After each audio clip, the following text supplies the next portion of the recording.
Now, I wanted to take my son to Disney World for a couple reasons. One, he was having his 3rd birthday. We wanted to get him into an airplane, and we wanted to do a family vacation where we were doing something interesting. So Disney World's a good choice. It's a really easy first flight, and even if it's not, there's a bunch of kids on board, so most people are pretty tolerant of them. We flew out of BWI and we took Spirit Airlines, which, I mean, you pay for everything, but we saved like $500 doing it, so not too big of a deal. And the airport was pretty empty, so it was a good deal for us. At the bottom of the vest to inflate. The vest can also be...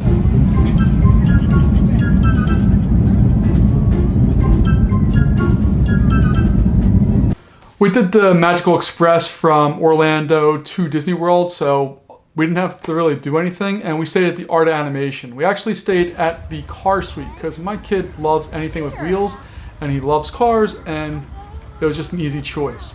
The hotel itself is really nice. They have the beds fold down so it can sleep 6 adults in there. There's a fridge, a microwave. Unfortunately, there's no freezer. We had a little bit of confusion on that. I actually had to call and they gave me one answer, and then like 2 minutes later they said it was a different answer.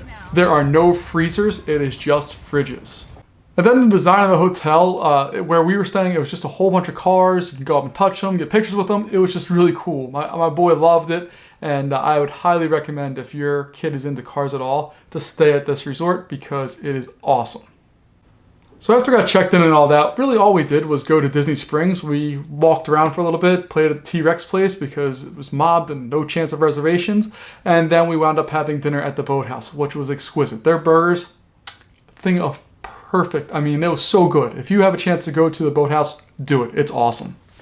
And that was pretty much it for day 1. We flew, we got food, we went to sleep. Day 2, which was really our first full day at the park, we went to the Magic Kingdom, which is just the best place for a kid who's 2 going on 3. There's just nothing better in Disney for somebody in that age range. We started off by getting in the park about a half hour before it opened and trying to get up to where you can kind of go through. They hold you at the castle right around all the spokes of the wheel, but you can get out as soon as the little morning show thing's over. My kid loved it. He was very excited to be at Disney World, even though he didn't really know what was in for him. He just saw a whole bunch of stuff he had never seen before. And you can see by these pictures, he liked it. After that, once we were allowed to go through, we went towards the back of the park. We kind of wanted to make sure we knocked out the bigger attractions back there that he was tall enough to go on. So Seven Dwarfs Mine Train was not an option for him, thank God, because the line for that was insane. Our fast passes were more towards the late morning, and our goal was to get as much done in the morning so that if we didn't want to, we didn't have to go back in the afternoon. We could just hang out at the hotel and do the pool thing. We had 2 fast passes in the morning, and our goal was to do as much before that, get those done, and head back, which is exactly what we did. The first ride we went to was Dumbo. Not on purpose, just there was no line, so we went to it, and it was great. It got him kind of a quick win and psyched up for the day. After that, we went over to the Little Mermaid ride, which is a cute little ride. It's nothing really all that special, but it's a fun little ride with fish and stuff, and he likes fish, so we got that going. From there, we went to Winnie the Pooh, which I think was the longest line we waited in the entire time we were in Disney. It was about a 20-minute line. The nice thing about this ride is that while the line takes a while, because it's just not a high-capacity ride, there's a lot of stuff for the kids to do. There's boards where they can draw on stuff. There's little toys to play with. There's a lot of stuff for them to do. And once you're out of the area that there's not stuff to do, they can watch the ride cars come in and out. So it's a nice little area for them to do that in.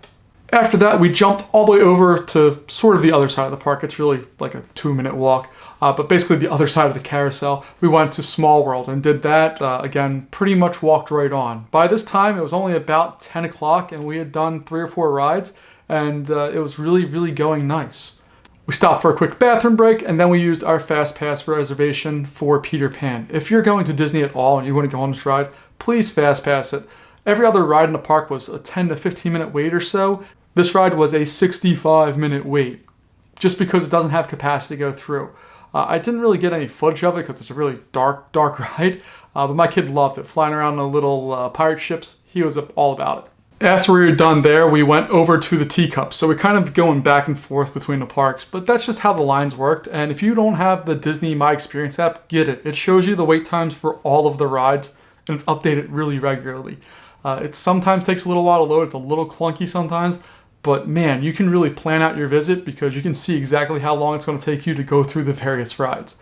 And we're heading back that way anyway because our next Fast Pass reservation was on Barnstormer, which is basically right next to the teacups. So we got in line for the teacups. The kid loved it, as you can see.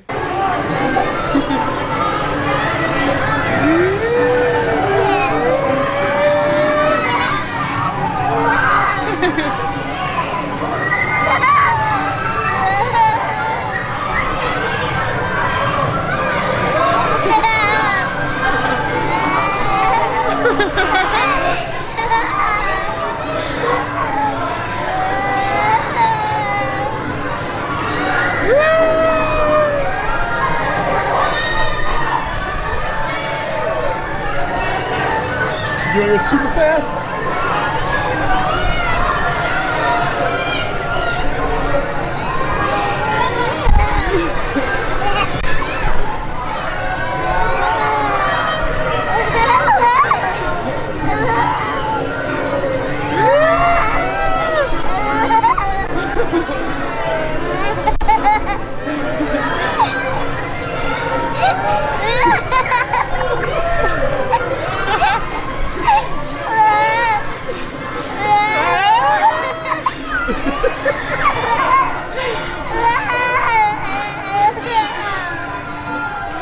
And then we went for Barnstormer, which my kid loved, as you can see.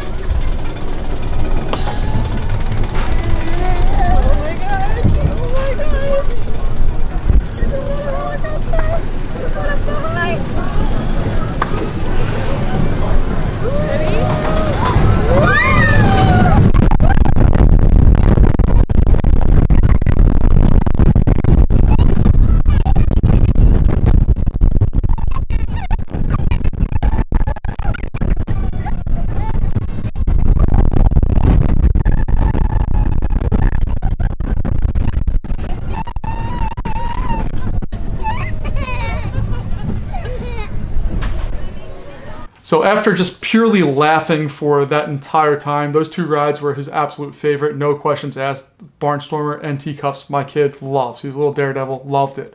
We jumped on the train, headed back to the front of the park, and then we caught a bus and went home. After getting some food, because we ordered food through Amazon Prime Now, and I'll go over that in a different video of how to do that. It's super easy and super convenient if you have a place to put all the food.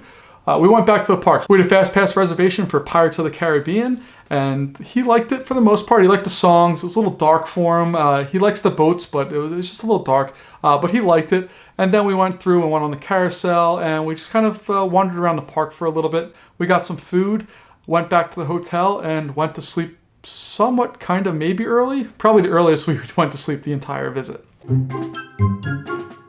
Day 3 was EPCOT, and this was the biggest kind of question mark day. EPCOT is not a place that you would think of taking a toddler to.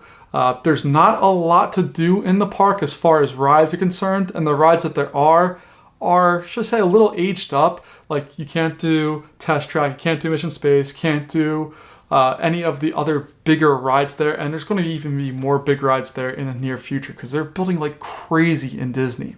But we got in, it was extra magic hour, so we got in an hour early. The first thing we did was we went to, my son called it the Big Balloon, but the EPCOT Ball, or which is better known as Spaceship Earth.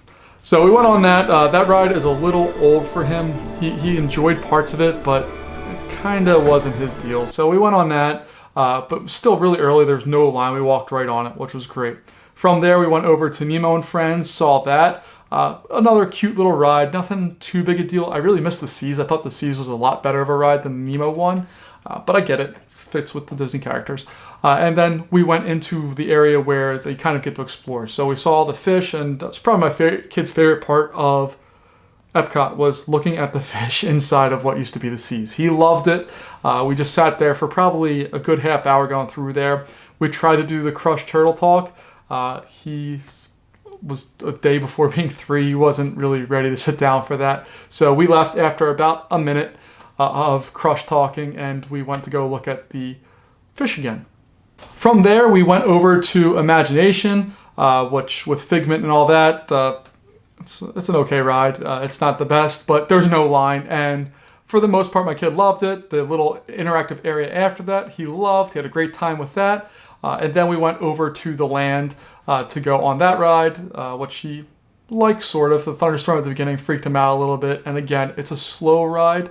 The kid likes Barnstormer and Teacups, so he wants something faster, but he had fun with it. It wasn't too big of a deal.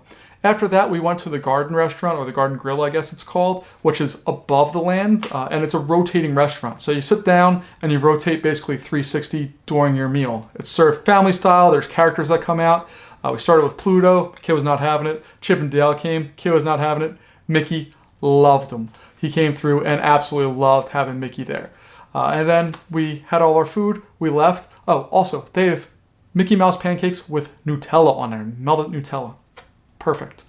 And then once we had that, we went out and did a couple more things. We decided to go through the World Showcase, starting off on like the Canadian side and working our way back, because we had Fast Pass for Ever After, the Frozen ride, also known as Maelstrom. But we went through there. Kid didn't really care about any of that. It was just kind of cool to see. The only thing he liked was the trains in Germany. The little miniature trains were his favorite thing, other than the fish. He loves little trains, so again, he loves wheels. We did that, and then from there, we went over to the Frozen ride. It was broken when we got there, so we didn't go on it at that point. We decided to pack up, cut our losses, head back for the day. But the nice thing is with Disney, if you have a Fast Pass reservation and the ride is closed when your reservation is there, your reservation then gets kicked to any other ride that you want to go on. It can be the same ride, it can be any other ride, but once you use it, it's gone. So we just saved it up to come back to the park later and we could use it at a different time. So we went back to the hotel, we woke up, and then we went back to EPCOT. Jumped on the bus, it was right there, real easy. Went over, got in the park, and then we headed straight for the Elsa whatever it's called, Frozen Ever After, I guess it's called. It will always be Maelstrom. We went on that. The kid liked it. Wasn't a huge fan of going backwards down. It was a little bit of a slow ride, just has those 2 drops. But he liked it for the most part. And then we kind of were going to go back and look at the trains or do the Mexican boat ride thing. But it started raining a little bit, and the trains get put away when it rains, which he wasn't happy about. So we didn't really know what to do. We were just kind of going to walk back. We were going to go to Innoventions, which is kind of like a little exploratory area for the kids. He was starting to lose it a little bit. But what we actually wound up doing was going over towards Test Track. And inside there, they have a whole bunch of GM cars on display, which my kid called the car playground, because all you get to do is climb in cars, open and close the doors, see whatever you want in there. It's really cool if you're into cars. So he did that. He had a great time. That was like, he went from like almost meltdown to pick me up immediately. He was totally cool after that. And at this point in the day, it was pretty much game over. We jumped back on the bus, headed back to our hotel, and went to sleep. Day 4 of our visit, or the third real full day at Disney, we went back to the Magic Kingdom, which was awesome. We started off, it was actually magic hours, so it was pretty empty for the most part. We got in at 8 o'clock. We went and did the Barnstormer, and they allowed us to stay on it because there was nobody else in line. And we did it like 9 times in a row. The kid loves it. He's a maniac. Absolutely loved the ride. So we did all of that. Then from there, we did the Teacups a couple of times. Then we went and did Jungle Cruise. Jungle Cruise is also another ride that gets crazy long wait times. So if you have Fast Pass, do it. The thing we really liked about this ride was you get up close to the animals. They're not real, obviously, but the kids really enjoyed it. And it's fun if you like stupid puns. It's a fun little ride for everybody. And it runs about 10 minutes long. So we did that. That was all well and good. And then it was Fast Pass time. I planned out the Fast Passes starting around 9 o'clock. So our first Fast Pass was from 9 to 10. That was for the Haunted Mansion. We got on that about 5 of 10. So we kind of waited right to the last second to get onto that. Got on it no problem, had fun. We thought he was going to be scared. He dug it. He really liked that ride, no problem at all. From there, our next Fast Pass was pretty much a half hour later, and that was at the Motor Speedway. So we went to the Tomorrowland Speedway, where it's 3 adults and 1 kid. So instead of just going once and all of us kind of just following each other, what we did was my wife would go with the boy, and we went around. Then my sister went with the boy and he went around. And then I went with the boy and went around. So we each got to ride on the car by ourselves with him, and he got to go on it 3 times without having to stand in line. It's a really good option if you have a little one and you have multiple adults. Just break it up so they get multiple rides. It's not as much fun for you, but you're not there for you, so it doesn't really matter.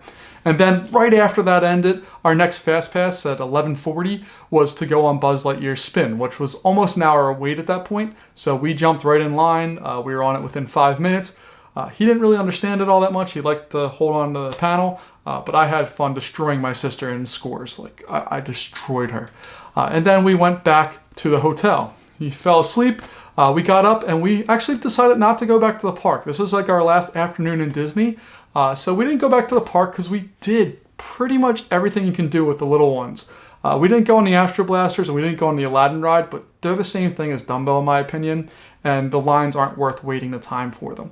But every other ride that he was old enough to do that wasn't a character meet, we did in 2 days. All you have to do is plan out the Fast Passes and have a game plan, and you can do it very easily. From there, we went over to Disney Springs. We actually wound up at the Rainforest Cafe. We were able to get reservations there. Cool little place. It's not owned by Disney, but it's a cool little place. The animals move, all that stuff. He had his birthday there, so they brought him out a cupcake with fire and the thunderstorms and all that stuff. He loved it. Really, really fun time for him. And then after that, we kind of just went back to our hotel, and we went swimming. Enjoyed that, and then we packed everything up and prepared to head out for our flight. Now, if you do the Magical Express, you're going to get an envelope in your room the night before you leave telling you what time you need to be on the bus and all of that. So our flight left at 9:30 in the morning. Our bus pickup was at 6:30. They tell you to be there about 15 minutes ahead of time. And there's no checkout procedure if you have a credit card on file with Disney. So literally all we did was we grabbed that envelope, we grabbed our bags, went out to the front of the hotel, jumped on the bus, went through security, jumped on the plane, and flew home. The kid loved every bit of it. He hasn't stopped talking about Disney World since we got home. I don't think he'll remember it when he gets any older, but I'll have these videos, I'll have these pictures, and I'll remember it. And while he had fun there, and that was the goal, it was really fun to watch him. So thank you to our vacation planner who helped us get all the stuff set up and do the original planning and booking, and actually saved us some money on the hotel rooms for the summer sale that I was not aware was going on. So we got all that. And thank you to Disney World for just being an awesome place for kids. I really enjoyed it. My kid enjoyed it. My wife enjoyed it. My sister enjoyed it. And we didn't really have any real breakdowns the entire time that we were there. It was pretty cool. So if you have any questions about Disney with toddlers, please let me know. I'm going to highly suggest Magic Kingdom. If you needed any hints on that, you should probably need to talk to somebody a little bit more about Disney. But the Magic Kingdom's where it's at for kids. EPCOT was fun, but the rain in the day and just how big that park is kind of slowed some things down. So I would do that a little differently if I had to, but he enjoyed all parts of it and he really liked it. So thank you again, Disney. Had a great time. Can't wait to see you again.